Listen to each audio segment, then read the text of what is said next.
everyone, thank you for joining me for another video. Today's video is going to be on the command center in my home. That would be the family calendar.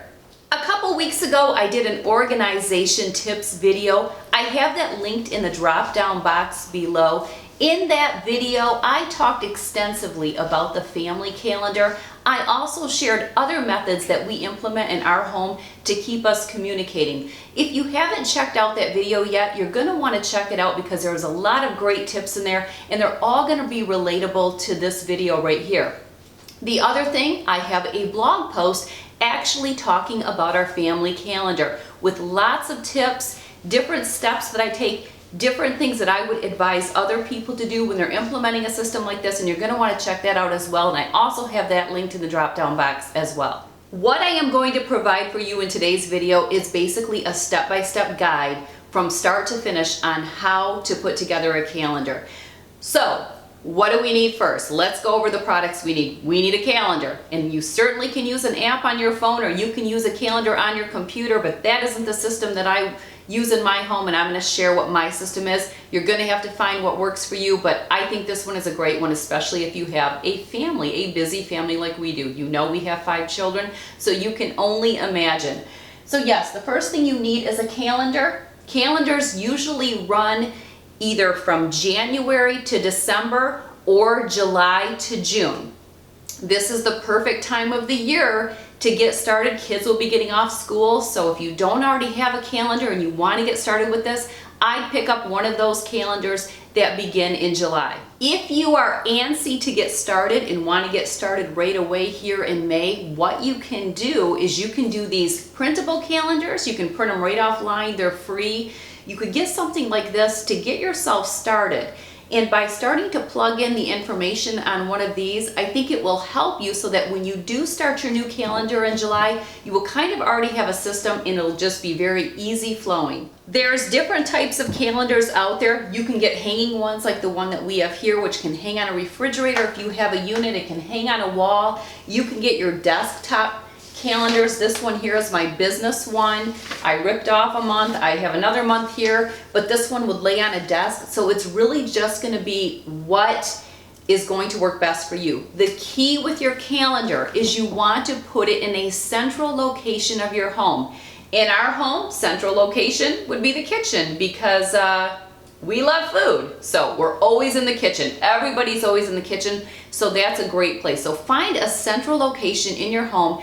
That is where you're going to want the calendar. Make sure everybody knows that it is there and it is for everybody to use. All right, so number 1, we've got our calendar. Moving on, what do you need next? Well, you're going to need a pen, and you know mine is a blue Pilot pen because that's my favorite. The other thing you're going to need is highlighters, and you're going to want to have one highlight color for every single person in the family, including mom and dad. Now, if you choose to not do the highlight method, you also have the option to use colored gel pens. So each person in the family would have a different colored gel pen, and the information will be written with their color. So whatever method you want to do, I've seen it both ways. Just do whatever works for you. We like doing an ink pen, and we like doing the highlight. We've just always done it that way. Your eye gets drawn to it, so it works really well. The other thing that you're going to need is some whiteout, because there are going to be times when things change. That's just how it goes. Lots of different whiteout. I like the little paper strip ones. I also like this one. But what you're going to want to do is you're going to want to keep this all together, and you want to keep it, again, centrally located where it's convenient for every family member to get what they need. Then they have no excuses not to be putting things on the calendar. You can't see it, but my pantry is right over here to the right of the refrigerator. You open up the pantry, this is sitting right in there. Nobody has an excuse to not be writing their information down and highlighting it. The only thing that I can say is you don't generally want to use a highlighter immediately after using a pen. You want to let the pen dry a little bit. We're just used to that in this family. So again, it all works. All right, so we have all of our products, and I'm holding my trusty blue Pilot pen. Let's go over all the steps now, and I'm just going to walk you through how I do it. What I do is I take a look at the month that I'm in when I'm getting ready to do the next month's calendar.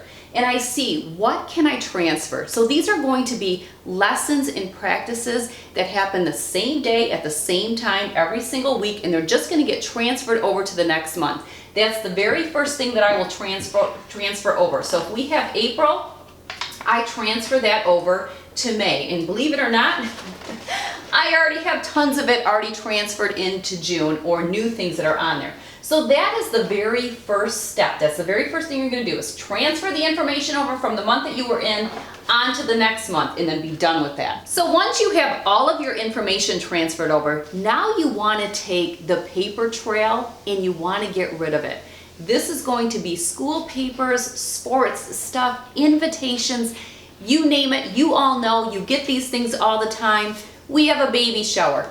Get it on the calendar, find a place to put this. I have a little board over here that I hang all the cute little stuff on. The other little tip, let me share real quick, is if you get a little flyer with instructions or directions on how to get there, tape it to the back. It's perfect. Just pull this down the day you're going, or plug it in, plug the map into your phone. Perfect little tip there. We have an open house on the calendar.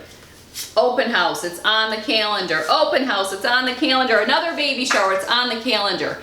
Then you also want to take any papers from school. We have an art show. One of the kids has some art in an art show. They give you 2 different dates and times to go, whatever's convenient for you. I put both of them on the calendar so we can see what works for our family. We have a little celebration for one of the kids, goes on the calendar. Honors night, we had an invitation for one of those, goes on the calendar. Friday folders come home from school for the young ones. Take the paper out. Any pertinent information in there that you need dates, put it on the calendar. Get the Friday folder right back in the backpack. Get that paperwork out of sight, out of mind. Summer sports, summer camps, get all the information, plug it on the calendar, be done with it. The other thing is utilize the reminders and notes apps on your phone, and I talked about this in the organization tips video. Let's just say on some of that paperwork there might be guidelines that you're going to need that really you can't put on the calendar. For instance, we have a high school graduate this year, and she has honors night, she has graduation, and there's different little guidelines to what they would like them to wear. What I do is I go to my reminders app on my phone, I put that information to go off like the day before so I can remind her, hey, this is what they're expecting from you. Now obviously if you have young children, you're going to be putting everything on the calendar, but once your kids get old enough, they can put all of their information on the calendar. They can put their practice schedule in. They can put their appointments in if they come home from a dentist appointment or something and they have a little card. Tell them to put it on the calendar. You're only teaching them good responsibility and tools that they're going to use later on in life. Husband's on a golf league. He plays golf every night.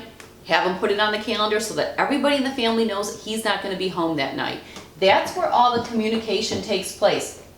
That tells you what's going on with the family, and it really just helps you with pacing, and it also helps you to say no to obligations that maybe you just can't take the time to do. We have children that work and they have funky schedules. They could work mornings, they could work evenings, whatever. It's their responsibility when they get their work schedule that they put all that information on the calendar. So now everything is on the calendar. Everybody's schedule, all the appointments, the lessons, the activities, all the events you have to go through, everything is on the calendar.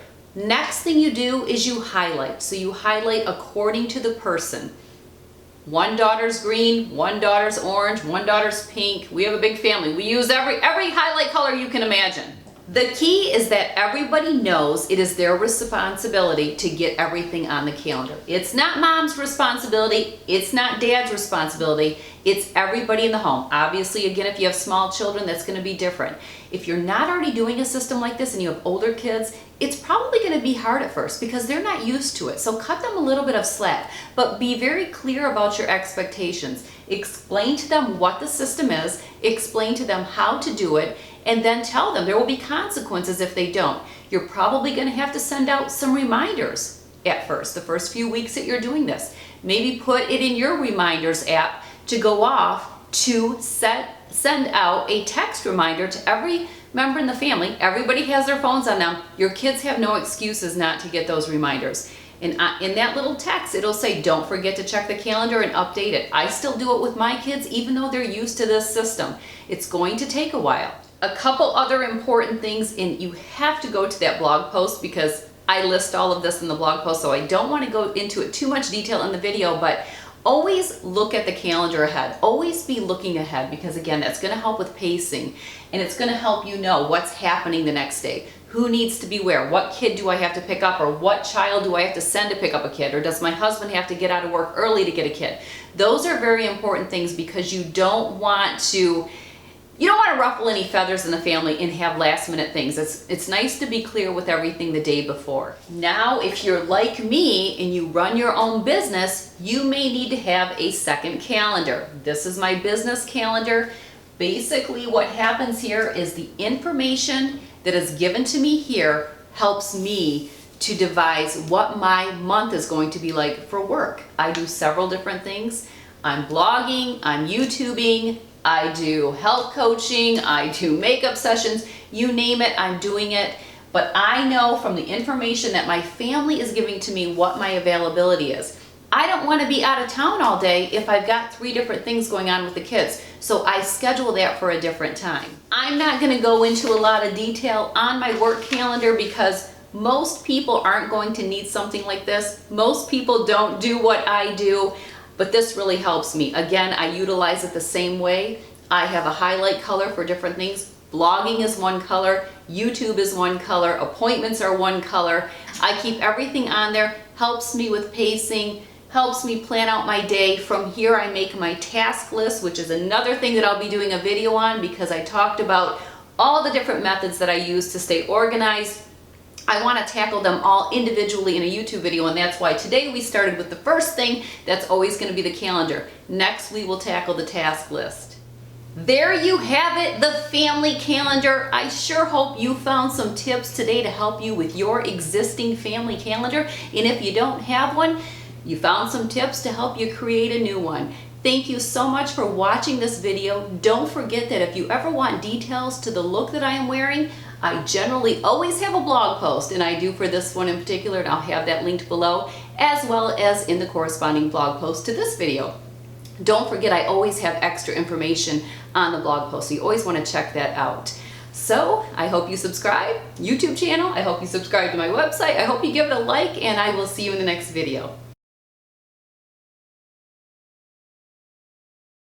One of the things that I mentioned when I did that video was that I would break down each method that we use in our home and talk about it a little bit more extensively. And that's what I'm going to do when I'm talking about the family calendar today.